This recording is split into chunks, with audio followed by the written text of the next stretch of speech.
नमस्कार मित्रों, स्वागत है आपका अपने YouTube चैनल पर जिसका नाम है GTT-EDU। कैसे हो? तैयारी कैसी चल रही है आपकी? बढ़िया। चलो और भी थोड़ा सा प्रयास करें, तैयारी को और बढ़ाने का प्रयास करें।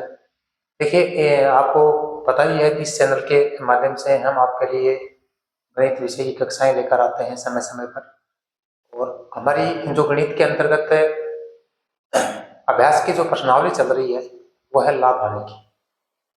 तो लाभ हानि की प्रश्नावली के अंतर्गत आज के इस अध्याय के अंतर्गत हम आपके साथ विभिन्न जो तरीके के सवाल जो बनते हैं उनमें अगली कड़ी के अंतर्गत जो अभ्यास के प्रश्न है जो आए हुए हैं एग्जाम के अंदर उनका अभ्यास आपके साथ करेंगे। तो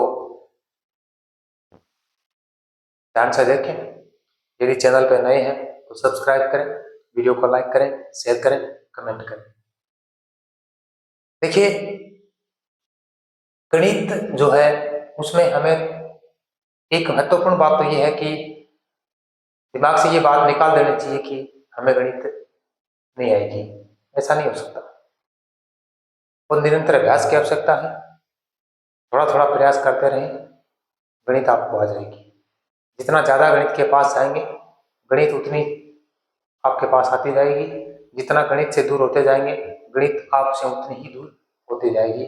मतलब गणित का ये सिस्टम होता है कि आप एक कदम चलते हो, गणित आपकी तरफ एक कदम चलती है, और दो कदम होते हैं। और यदि आप गणित से दूर एक कदम जाओगे तो गणित भी आपसे एक कदम दूर चली जाएगी। ठीक है, तो देखते हैं आज की जो समस्याएं हमने ले रखी हैं आपके लिए, जिनको हम आपके साथ सरल करने वाले हैं, हल करने वाले हैं, उनको देखें।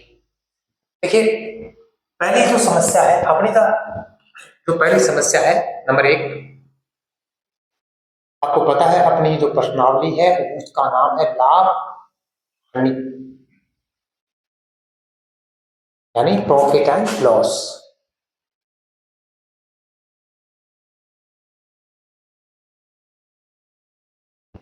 देखिए, एक दुकानदार ने 1 रुपए में 12 टॉफी खरीदी।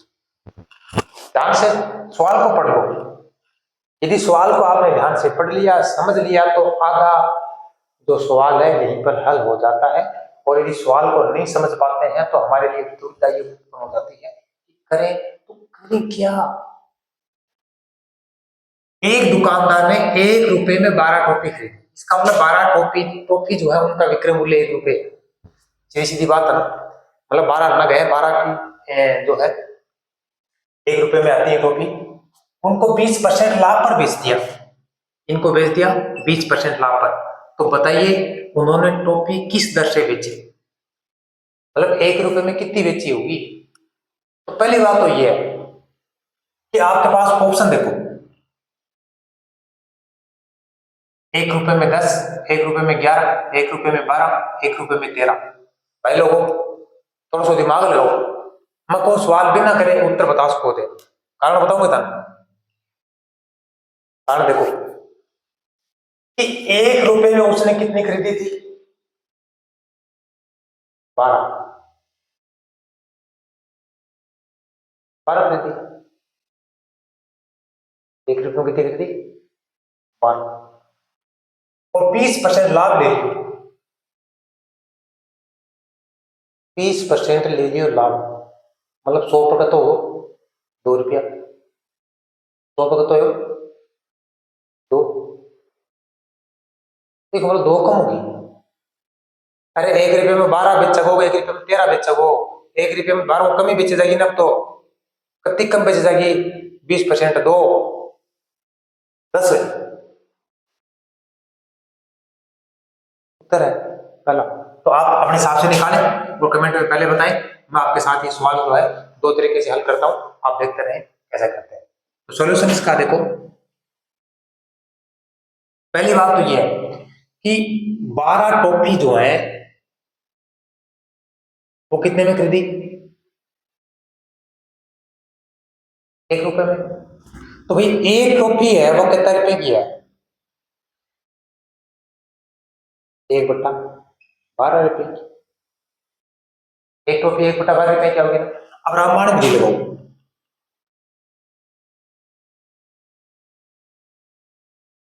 अब मान लो कि इको विक्रय मूल्य 100 मानना पड़ेगा, तो विक्रय मूल्य होगा 120। विक्रय मूल्य होगा 120। तो देखो विक्रय मूल्य लिखो ऊपर 120 और क्रय मूल्य लिखो नीचे, और दर है 1 रुपये टोपी, ये भी गुणा कर दो। विक्रय मूल्य ऊपर, क्रय मूल्य नीचे, और दर की है 1 रुपये का, वह लिख दो और उत्तर आ जाओगा था। देखो भाई 0 से 0 कैंसल, 12 से 12 कैंसल, तो 1/10 आता हो गयो। तो ये मतलब के 1 रुपये में कितनी टोपी है? अरे 1 रुपये में 12, 1 रुपये में 10। उत्तर 1 रुपये में कितनी टोपी है? 10 रुपये, मतलब 10 टोपी, रुपये नहीं टोपी है। 1 रुपये में 10 टोपी। उत्तर कौन सा है कमेंट में बताओ। अब दूसरा तरीका करो, सेकंड मेथड। सेकंड मेथड जाओ, उसमें लगेगा सूत्र। क्या सूत्र लगेगा? विक्रय मूल्य बराबर, विक्रय मूल्य लगाना है 100/100 प्लस माइनस ए गुणा खरीदी कितना में, कट्टी खरीदी खरीदी खरीदी, ये लगाओ। खरीदी कितनी मात्रा है ये, इसको कहते हैं मात्रा। ये मात्रा, मात्रा जो खरीदी। अब देखो विक्रय मूल्य है, यानी ये 100 तो है सीधा, विक्रय मूल्य बराबर 100, ये नीचे वाला क्या है 100 प्लस माइनस। अब देखो यहाँ क्या हो रहा है, लाभ। लाभ होगा तो जोड़ेंगे, हानि होगी तो क्या करेंगे, घटाएंगे। लाभ होगा तो जोड़ेंगे, हानि होगी तो घटाएंगे। तो 100 प्लस का हो गया 20, गुणा करती है 12, तो भाई लोगों 100/120 गुणा 12। 0 से 0, 12 से 12, मतलब कितना आ गया 10। तो मात्रा कितनी होगी बिकी 10, मतलब 1 रुपये में कितनी खरीदी जाएगी, नहीं बेची जा रही है 10। ऑप्शन 2 हो गया। एक तरीको जो है, एक तरीको जो है, तो था ठीक लगे वो कर लियो। कमेंट में ये जरूर बताओ कि कौन सा तरीको था आसान लगे है, देखो अपने सवाल में कर सकता हूं। चलो हो गया सवाल। अब देखो सवाल नंबर 2, दूसरा सवाल देखो। 50 रुपए में 14 संतरे की दर से बेचने पर, मतलब 50 रुपया का संतरा कता है 14, मात्रा पूछे जाओगी सवाल में, टेंशन ना ले। 50 रुपए में 14 संतरा आ गया और 12% हानि हुई, मतलब 50 रुपए में 14 संतरा बेचने पर 12% की हानि हुई है, और 12% लाभ प्राप्त करने के लिए 50 रुपए में कितने संतरे बेचे जाएंगे। पहली बात देखो 12 में 14 बेचे जा रहे और 14 में 12% की हानि हुई, 12% की हानि हुई, तो 14 संतरा कम ही बेचा जाता होगा फिर तो। अरे संतरा कम बेचेंगे तो लाभ होगा ना, ज्यादा बेचा तो हानि हो जाएगी।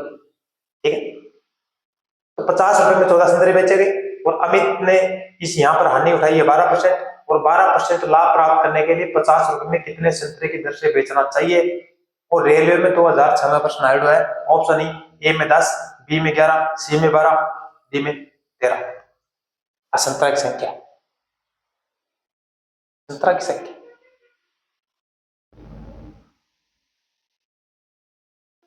ठीक है। अब थे निकाल सको एक माऊ या इन निकालो, विक्रय मूल्य निकाल, सॉल्यूशन निकाल देखो आप, विक्रय मूल्य निकाल लो। विक्रय मूल्य क्या निकालोगा, रुपया का है 50, संतरा का है 14, एक संतरा का रुपया आ गया ना। अरे ऐसे निकाल लेना इसको, 12 टोपी 14 संतरा, रुपया का था 50, एक संतरो रुपया का था 50/14। आ जाओ अब अनुपात समानुपात सवाल निकाला है।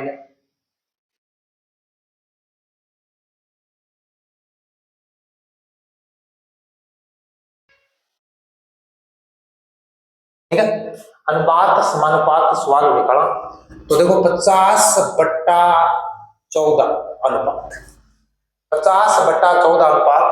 अब क्या करें, पहले जमा 12% की हानि है तो मान लो 100 रुपये है तो विक्रय मूल्य एक हो जाएगा 88, और दूसरे में तो है 12% लाभ, एक हो जाएगा 112।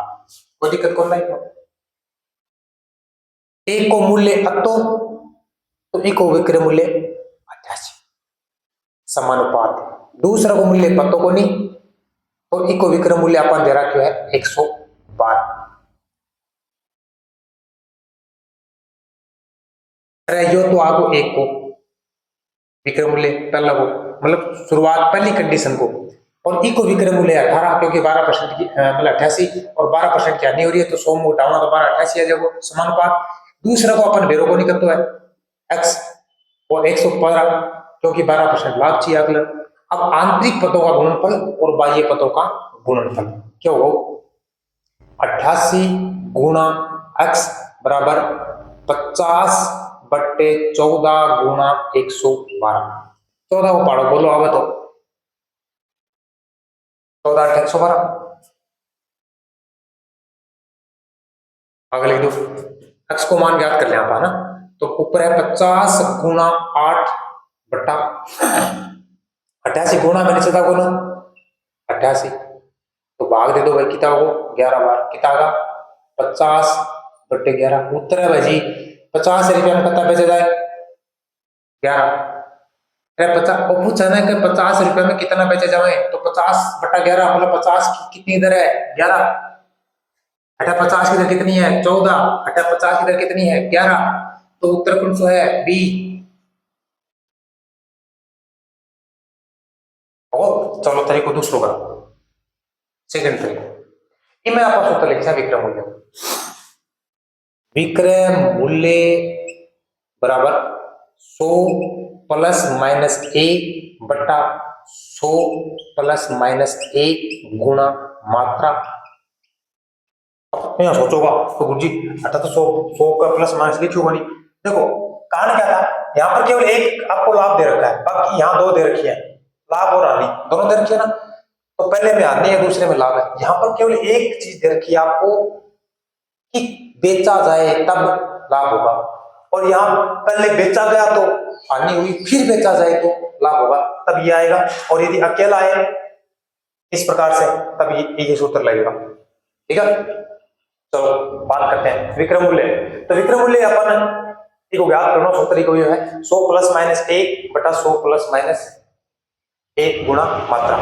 तो पहले तो आ लगाऊंगा शुरुआत की कंडीशन और नीचे लगाऊंगा बाद की कंडीशन, मात्रा अपन बेरो है कसंतरा करता है 14।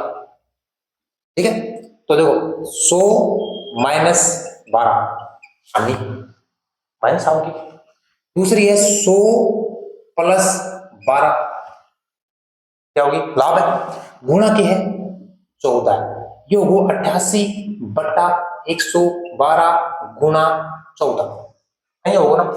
14 को पढ़ो 8 बार 8 नहीं दे दो तो कितना होगा 11, तो कितना बेचो भाई 50 का कितना बेचो 50 के कितने बेचोगे कितने बेचोगे 50 के 11, तो ये क्या होगा इसका ऑप्शन।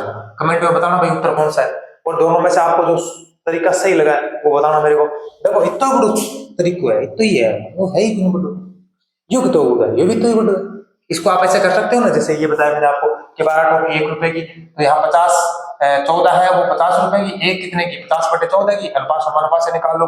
इसमें अनुपात समानुपात क्यों लगाया क्योंकि कंडीशन 2 है 12 लाभ 12 हानि तब ये लगाया, अन्यथा ये भी लग सकता है।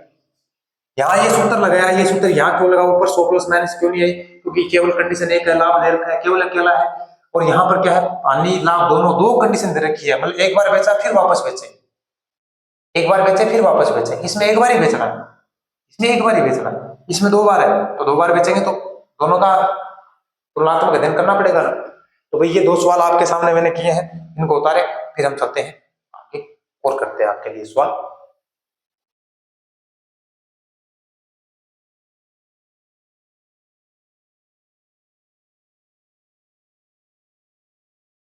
चलो भाई आगे चलते हैं क्वेश्चन नंबर 3। देखो ऐसे सवाल आपने पिछले किसी वीडियो में किए हैं, एक बार उनको भी देखना और दोबारा ये कह सकते हो रिवीजन के रूप में ये सवाल आपके सामने आए हैं, एक बार इनको भी समझने का प्रयास करें। ए ने 2 साइकिल 7,560 रुपए में प्रत्येक के हिसाब से बेची है। एक पर 20% लाभ हुआ, दूसरी पर 30% हानि हुई, तो कुल क्रय मूल्य पूछा है। मतलब ए जो है, मतलब कोई भी एक ए के स्थान पर किसी का भी नाम आ सकता है। इसके पास साइकिल कितनी है? 2, और प्रत्येक को 7,560 रुपए में बेचा। मतलब पहली साइकिल को 7,560 रुपए में बेचा तो उसको 20% लाभ हुआ। दूसरी साइकिल को बेचा उसने 20% मतलब 7,560 रुपए में, तो उसको हानि हुई 30% की। ये पूछ रहा है कि इसको खरीदी कितने में थी, दोनों साइकिल कितने में खरीदी है। पूछा कुल क्रय मूल्य। कुल क्रय मूल्य का मतलब यह हो गया कि दोनों साइकिल जो है वो कितने में खरीदी गई थी। ठीक है, तो देखिए सॉल्यूशन निकालते हैं। मैं आपको ऑप्शन दे देता हूं, ए, बी, सी और डी। देखो ऑप्शन जो है इनके अंदर वो है 16,100, 17,100, 18,100, 19,100। ये सवाल वापस आने का मतलब ये हो गया कि ये एग्जाम में आया हुआ है, कंपटीशन एग्जाम में आया हुआ है, इसलिए मैंने इसको वापस आपके साथ इसको लेकर आया हूँ। और ये सवाल भी कंपटीशन में आया हुआ है, ये भी आपके सामने रिवीजन के रूप में आया है। तो यदि मैं करूं इससे पहले आप, यदि आपने पिछला वीडियो देखा होगा तो ये सवाल आया हुआ होगा या ऐसा सवाल उसके अंदर आया है, तो आप इसको आसानी से कर सकते हो। चलो हम देखते हैं, इसको लगाते हैं रामबाण विधि से।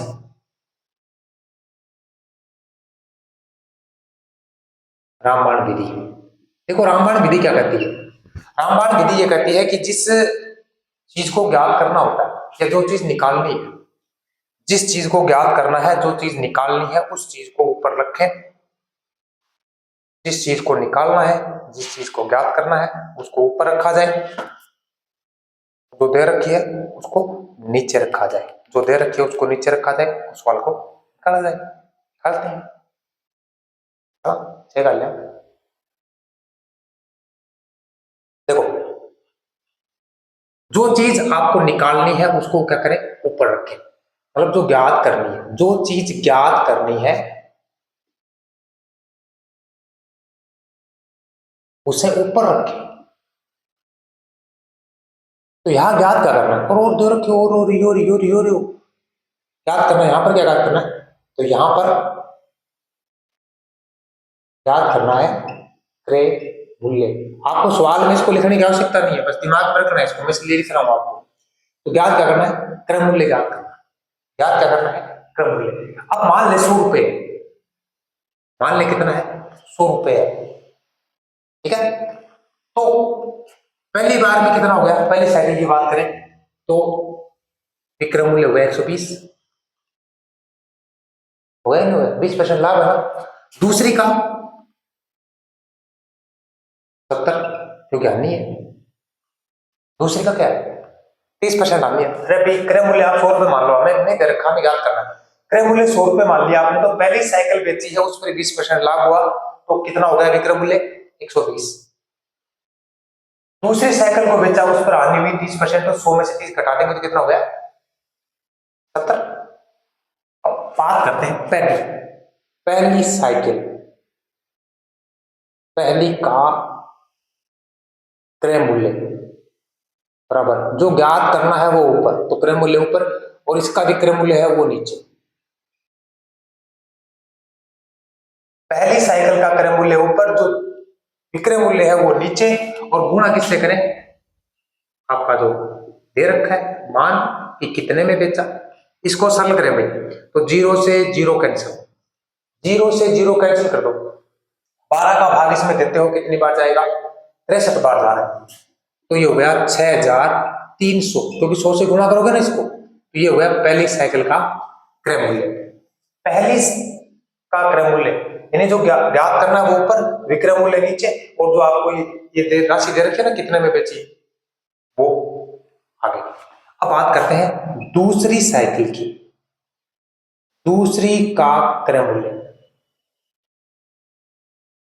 दूसरी साइकिल का क्रय मूल्य, तो इसका भी 100 याद करना, और 70 है, गुणा है 7,000, रेट तो एक दोनों एक जैसी है ना, तो 0 से 0।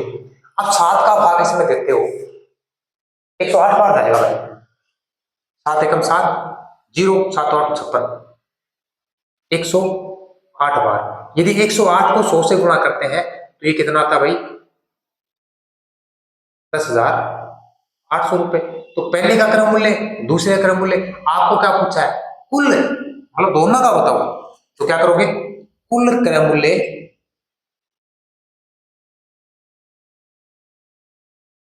बराबर पहली का प्लस दूसरी का, तो 6,300 प्लस 10,800। भाई लोगों जोड़ सकोगे, जोड़ दो, 0 2 0 0 0 8 3 11 6 1 7 17, 17,100 रुपया। कौन सा ऑप्शन में है ये बताओ, देखो। हाँ वो एक टिक उत्तर खाता कौन लगा रखा है, वो तो ऑप्शन खाता लगा रखा है। अब इसमें से ऑप्शन बताओ कौन सा सही है, ऑप्शन बताए कौन सा सही है। क्वेश्चन नंबर 3, किल्ले बेटा भाई, समझ में आ गया, यस या। चलो आगे, सवाल नंबर 4। एक व्यक्ति ने कुछ सामान 6,000 रुपए में खरीदा। एक व्यक्ति है, वो कोई सामान खरीदो, वो 6,000 रुपए में खरीदो, और उस सामान में से आधा 10% लाभ पर बेच दिया। मतलब आधा जो माल था उसका, उस सामान था, उसको 10% लाभ पर बेचा, और शेष बचा हुआ जो है उसको कितने परसेंट लाभ पर बेचा जाए कि उसको कुल कितना लाभ हो जाए, 25%। कुल कितना लाभ हो जाए, 25%। चलो भाई, कोई को सवाल भी थारो करेलो है, यदि पीछे पढ़ो है तो ध्यान में है, नहीं तो सगड़ो गुड़ है ना, वो 17 शेर है। ठीक है, अब देखो, पहले तो यह मानो कि कुल लाभ कत्तो है, कुल लाभ कत्तो होना चाहिए, तो कह रहा कि 25% लाभ होना चाहिए टोटल, कुल लाभ। तो 25/100 गुणा सगड़े सामान की बात करे हो कि सगड़े सामान पर 25% को लाभ होना चाहिए। तो भाई लोगों 0 से 0 कैंसिल करो, 0 से 0 कैंसिल करो, 25 छक्का 150, मतलब हो गया 1,500 रुपया। मतलब कुल मिला के लाभ कत्तो होना चाहिए, 1,500 रुपया होना चाहिए टोटल। ठीक है, अब पहले सौदो है पहले, मतलब इसमें से आधा माल 10% लाभ पर बेचा, तो आधे माल का लाभ, आधे माल का समान इसको दे रहे का लाभ कितो है, आधा को लाभ कितो, तो 10 दे रहा है, 10/100, तो भाई 6,000 का आधा कितना हो जाएगा, 3,000। तो भाई 0 से 0 0 0 ये होगा 300 रुपया। कितने रुपए का लाभ हो गया, 300 रुपए का। इसका मतलब कुल मिला के 1,500 लाभ में से एक पहले वाले सामान पे तो 300 रुपए का लाभ हो गया। अब शेष लाभ कितो बचा, जो को अपन लेनो है, आधो सामान बचो है इतना, तो शेष लाभ, कुल लाभ माइनस आधे का लाभ बराबर कितना होगा, 1,200 रुपया। अभी को मतलब है कि बचेड़ा 3,000 रुपया पर अपन कितो लाभ लेना है, 1,200। तो सीधा परसेंटेज निकाल दो, सीधा निकालो परसेंटेज।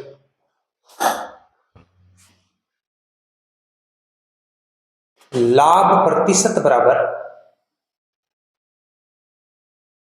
लाभ बट्टा क्रय मूल्य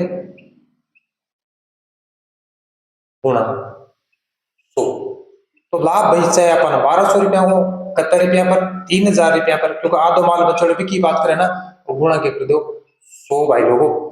तो मैं थाना बताऊंगे 0 0 0 0 0 0, 120 में 3 को भाग देगा तो कितना आओगे, 40%। यो एक उत्तर भी है, ऑप्शन देंगे ना, ए है, बी है, सी, डी, 25%, 30%, 35% और 40%।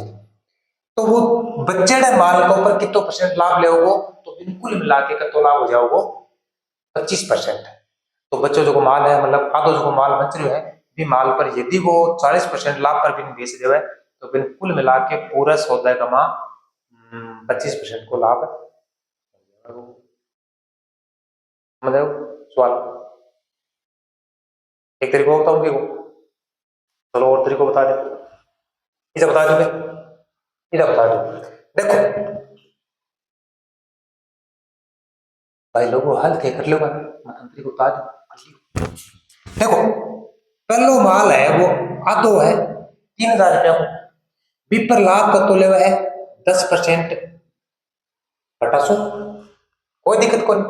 फिर माल बच्चों 3,000 को, विपर का तो लाभ लेवा है बेरोना पूछा यही तो है बटा 100, ओकी का बराबर होना चाहिए, ओकी का बराबर होना चाहिए, वो होना चाहिए 6,000 में 25% के बराबर,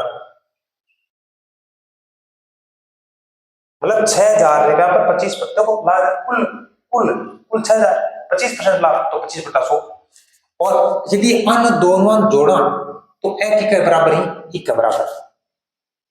भाई अन सरल कर ले, मैं मान आऊंगा इसको और वो आओगे तो 40% उत्तर आओगे भाई साहब। इन्हें सरल करो भाई साहब, देखो आधो मान फिर बचड़ो मान आधो और एक के बराबर है, एक के बराबर है।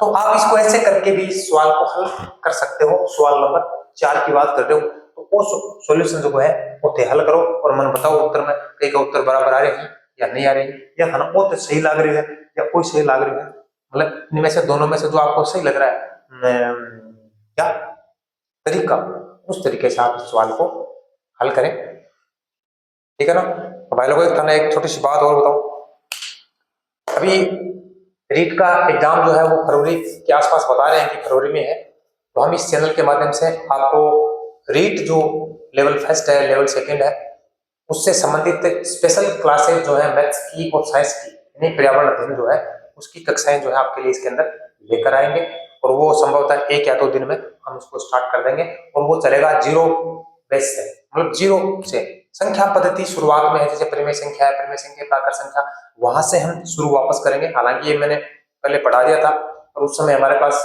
पर्याप्त मात्रा में संसाधन नहीं थे, तो पर्याप्त मात्रा में संसाधन तो आज भी नहीं है, पर हम इतने आपके लिए उपलब्ध होंगे कि आपको शायद किसी कोचिंग की, किसी गाइड की, किसी अन्य सामग्री की आवश्यकता महसूस आपको नहीं होने देंगे।